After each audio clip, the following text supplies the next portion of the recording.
আসসালামু আলাইকুম। 2023 সালের ডিগ্রি পাস প্রথম বর্ষ পরীক্ষার্থী বন্ধুগণ, তোমাদের পরীক্ষার যে OMR শিট থাকে সেটি কীভাবে লিখতে হবে আজকের এই ভিডিওতে সবগুলো বিষয় নিয়ে আলোচনা করব। তাহলে চলো ভিডিওটি শুরু করা যাক। তো তোমাদের পরীক্ষা শুরু হচ্ছে আগামী 29 তারিখ থেকে। তোমাদের পরীক্ষা শুরু হচ্ছে স্বাধীন বাংলাদেশের অভ্যুদয় ইতিহাস এই সাবজেক্টের মধ্যে দিয়ে তোমাদের পরীক্ষা শুরু হচ্ছে। তো পরীক্ষার যে OMR শিট লিখতে হয়, কিভাবে লিখতে হয় সঠিকভাবে, সেটি আজকের ভিডিওতে আলোচনা করব হাতে কলমে। প্রিয় শিক্ষার্থী বন্ধুগণ, এটি হচ্ছে তোমাদের পরীক্ষার OMR শিট। তো এই বিষয়টি কিভাবে সঠিকভাবে পূরণ করতে হয়, এই বিষয়টি লিখতে যে অনেক শিক্ষার্থী কিন্তু অনেক সময় ভুল করে থাকে। তো সঠিকভাবে লেখার নিয়মটা কি, কীভাবে লিখলে কোনো ধরনের ভুল হবে না, সে বিষয়টি ইনশাল্লাহ আজকের এই ভিডিওতে আলোচনা করব। তো অবশ্যই চ্যানেলটি সাবস্ক্রাইব করে সাথেই থাকবে। তো এটি হচ্ছে OMR শিট।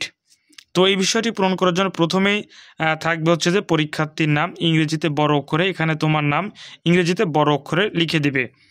এরপরে যে বিষয়টি লেখা আছে সেটি হচ্ছে যে অবশ্যই কালো কালির বল পয়েন্ট কলম দ্বারা পূরণ করতে হবে। এই ঘরগুলো পূরণ করতে হবে। এখানে আছে হচ্ছে যে পরীক্ষা code, roll number, registration number এবং পত্র কোড বা কোর্স কোড। তো পরীক্ষা কোড এই বিষয়টি কোথায় আছে তোমাদেরকে আমি একটু যদি দেখিয়ে দিই তাহলে বুঝতে পারবে যে তোমার যে পরীক্ষার যে রুটিন, সেই রুটিনটির দেখো বাম সাইডে বিষয়টি লেখা আছে যে পরীক্ষা কোড 1101। এই বিষয়টি হচ্ছে পরীক্ষা কোড।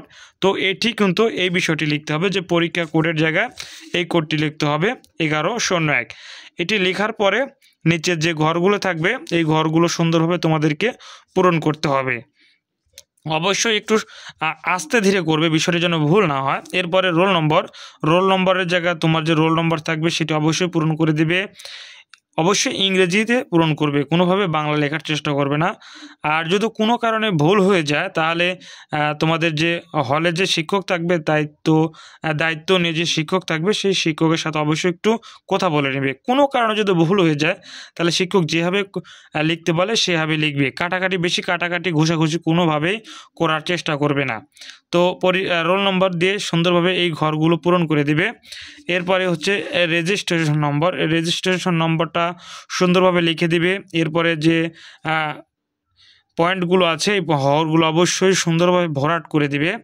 এরপরে পত্র কোড, অর্থাৎ যেদিন যে পরীক্ষা অনুষ্ঠিত হবে সেদিন যে পরীক্ষার যে পত্র কোডটা আছে সেই কোডটা এই জায়গায় দিয়ে দিবে। তো এই হলো OMR শিট কীভাবে পূরণ করতে হয় এই বিষয়টি তোমাদেরকে দেখিয়ে দিলাম অল্প সময়ের মধ্যে। তো এইভাবে পূরণ করবে।